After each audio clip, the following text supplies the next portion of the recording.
शब्द जो शब्द भर नहीं है। प्यार एक बहुउद्धृत शब्द, ये निरा शब्द ही तो है। जैसे अंक हैं गणित में, नहीं, मैं शब्द के संगीत को पा नहीं सका था और अर्थ की सतहों के पार जा नहीं सका था। शब्द जो बहता है सदा नीरा सा, शब्द जो मचलता है लय है, शब्द जो अंकुर है पराजय का, शब्द जो स्वयं ही जय है। शब्द जो मधुमास को पुकार लाते हैं, शब्द जो गंध की नदी से पार आते हैं, शब्द जो किसी साज से बच सकें, शब्द जो किसी के होठ पर सज सकें, शब्द जो दहकता है पलाश सा, शब्द जो महकता है गुलाब सा। शब्द चाहिए जिसे उपयुक्त माध्यम उपयुक्त समय, शब्द चाहिए जिसे उपयुक्त श्रोता उपयुक्त जगह, जहां से शब्द किसी हर श्रृंगार सा झर सके और हर शब्द याचक अपनी झोली भर सके। जब तुम पहचान रही थीं अवसर की उपयुक्तता, मैं वहीं समय के प्रवाह में पतवार थामे खड़ा था और ये शब्द प्यार तुम्हारे होठों पर मुस्कुराहट की तरह जड़ा था। तुमने इसे किसी भी उद्देश्य से कहा तो मैंने तो इस शब्द सुरा को पूरी तन्मयता से पिया है। संभव है तुमने फिर सोचा भी ना हो, मैंने तो पूरी गंभीरता से जिया है। शब्द जो शब्द भर नहीं है। ये कविता मैंने आपको सुनाई, दरअसल ये वृष्टि छाया प्रदेश का कवि इस संग्रह से ली है, जो प्रियंकर पालीवाल जी का ये कविता संग्रह है। प्रतिश्रुति कोलकाता से आया हुआ है। मैं इसको पलट रहा था, पलटते पलटते कुछ कविताएं लगी जो मुझे लगा कि क्यों ना मैं आप सब लोगों के साथ बांटूं इन कविताओं को।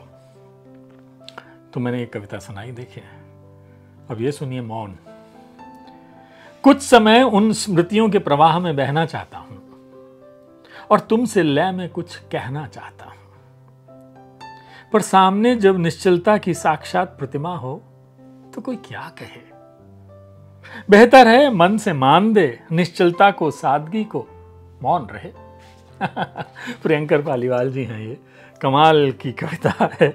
वृष्टि छाया प्रदेश का कवि, और कितनी आसानी से उन्होंने सब कुछ कह दिया ना।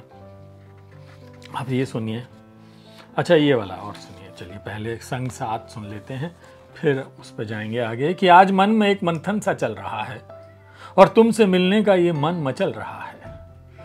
दिल्ली का मौसम आज जो है ना बड़ा सुहाना है, और ऐसे में ये जो कविता है ये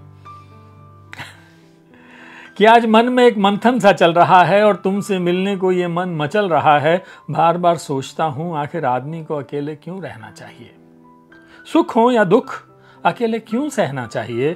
जीवन की धारा में एकाकी क्यों बहना चाहिए, वो भी साथ साथ रहने की शपथ लेने के बाद, बहुत से अंधेरे उजाले एक साथ सहने के बाद।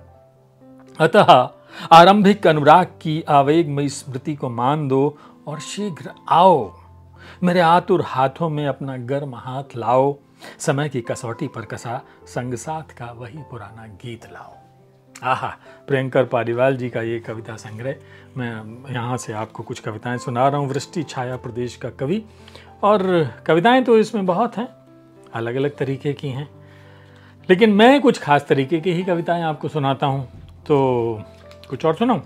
एक और सुना देता हूँ, क्योंकि वक्त ज़्यादा हो जाता है, फिर कविता जो है वो लगता है कि बोर करती है। लेकिन ये कविताएं ऐसी हैं नहीं, ये कविताएं बड़ी कमाल की कविताएं हैं। इन कविताओं को पढ़ के आप सोच में डूबते हैं, विचारते हैं। चलिए मैं अलग मूड की कविता सुना देता हूँ आपको। साहित्य अनुरागी इसका शीर्षक है। बाबा छाप या 120 डालकर देसी पत्ता, चुबलाते चबाते हुए कचर कचर, पीक इतः उतः थूकते बगराते हुए पचर पचर, चेलों की जमात से लगातार बोलते बतियाते हुए कचर पचर। वे सुन रहे हैं कवि की कविता। अंगुली से चूना चाटते दोहरे हुए जाते हैं आनंद में, बोलते हुए लचर लचर। तो ये भी एक कविता है। प्रियंकर पालीवाल जी का एक कविता संग्रह, वृष्टि छाया प्रदेश का कवि। कुछ कविताएं मैंने आपको सुनाई, तो बस आप चाहें तो मंगा लीजिए। प्रतिश्रुति कोलकाता से छपा हुआ है, पढ़िए, आनंद लीजिए और मेरे साथ चलिए ना, इश्क करते हैं।